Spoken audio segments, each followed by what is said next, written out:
কতদিনের বাচ্চা নষ্ট করলে গুনাহ হবে না, এই বিষয়টা বিবাহিত নারী পুরুষ শোনা দরকার। অনেক বিবাহিত নারী পুরুষ আছে না জানার কারণে সন্তান হত্যার দায়ে কিয়ামতের ময়দানে আল্লাহর কাছে জবাব দেয়া লাগবে। কারণ আপনি সন্তান নিতে চাচ্ছেন না, কিন্তু দেখা গেছে আপনার অনিচ্ছাকৃত বশত পেটে বাচ্চা কনসেপ্ট হয়ে গেছে। এখন আপনি কি করবেন?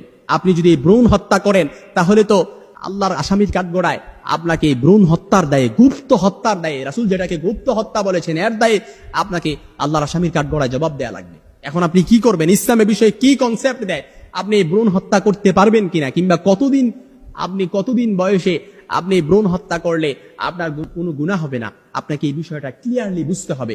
কারণ রাসূল সাল্লাল্লাহু আলাইহি সাল্লামের হাদিস, রাসূল সাল্লাল্লাহু আলাইহি সাল্লাম এই ভ্রূণ হত্যাকে গুপ্ত হত্যা বলেছেন।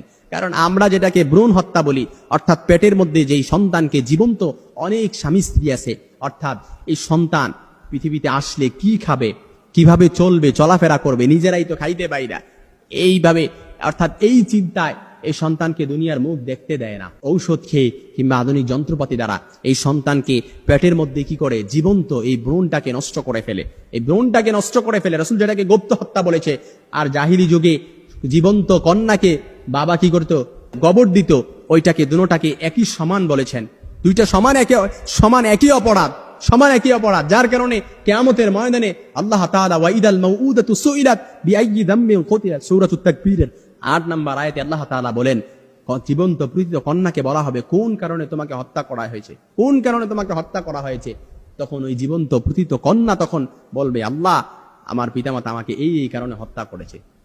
তখন মনে রাখবেন, আপনাকে পাই টু পাই হিসাব ছাড়া আপনাকে এক পা কদমও সামনে যেতে দেয়া হবে না।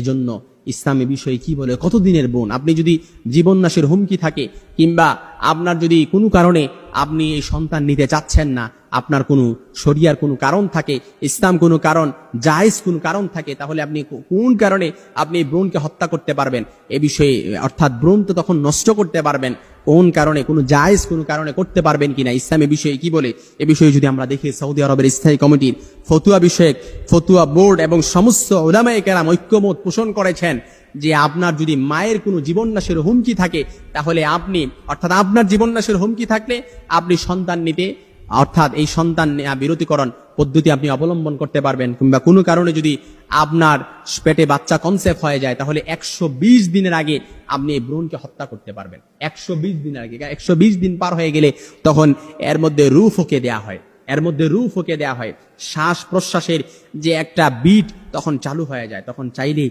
আপনি এটা কি করতে পারবেন না, নষ্ট করতে পারবেন না। তাহলে আপনাকে শিশু হত্যার দায়ে, গুপ্ত হত্যার দায়ে আল্লাহর কাছে তখন জবাব দেয়া লাগবে।